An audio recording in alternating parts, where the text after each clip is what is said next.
آج کا ہمارا موضوع ہے دنیا کی سب سے گہری بندرگاہ Gwadar, world's largest deep sea port Gwadar.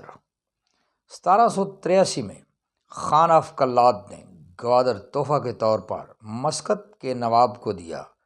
بعض تاریخ دانوں نے لکھا ہے کہ فروخت کیا۔ پاکستان نے 1958 میں حکومت مسقط امان سے دوبارہ گوادر خرید لیا۔ گوادر جغرافیہ کے لحاظ سے عرب سمندر میں واقع ہے۔ اس کے قریب ترین چابہار ایران بندرگاہ ہے۔ تربت اور افغانستان کے قریب بھی گوادر بندرگاہ بنتی ہے۔ مشرف صاحب کے دور حکومت میں جب انڈیا نے کراچی سمندر اور کراچی بندرگاہ کو گھیرے میں لے لیا تو حکومت پاکستان نے دفاعی سمندری لحاظ سے پاکستان کو کمزور محسوس کیا۔ تب حکومت پاکستان نے گوادر بندرگاہ کو تعمیر کرنے کا ارادہ کیا۔ مارچ 2007 میں گوادر بندرگاہ کو جزوی طور پر چالو کر دیا گیا۔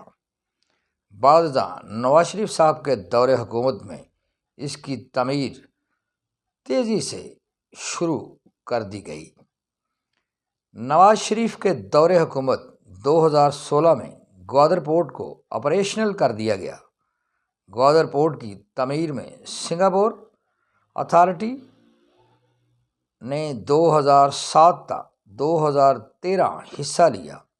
2013 میں چائنا پورٹ اتھارٹی سے نواز شریف حکومت نے معاہدہ کیا اور چائنا نے دنیا کی سب سے گہری بندرگاہ گوادر کی تعمیر شروع کر دی اور اس کو سی پیک کا نام دیا گیا۔ سی پیک سے مراد چائنا پاکستان اکنامک کوریڈور ہے۔ چائنا پاکستان کے درمیان جو رابطے کی سڑک ہے، پہلے اس کو صرف سلک روڈ کہا جاتا تھا۔ اب چائنا نے خشکی کے ذریعے افریقہ، ایشیا اور یورپ کو ملانے کا ارادہ کیا ہے اور اس نے اس روڈ کا نام BRI رکھا ہے، یعنی کہ belt and road initiative. Gwadar port جغرافیہ، دفاعی اور معاشی لحاظ سے بہت اہم پورٹ ہے۔ مستقبل میں گوادر بندرگاہ سینٹرل ایشیا کے لیے ایک کامیاب ٹرانزٹ ہب ثابت ہوگی۔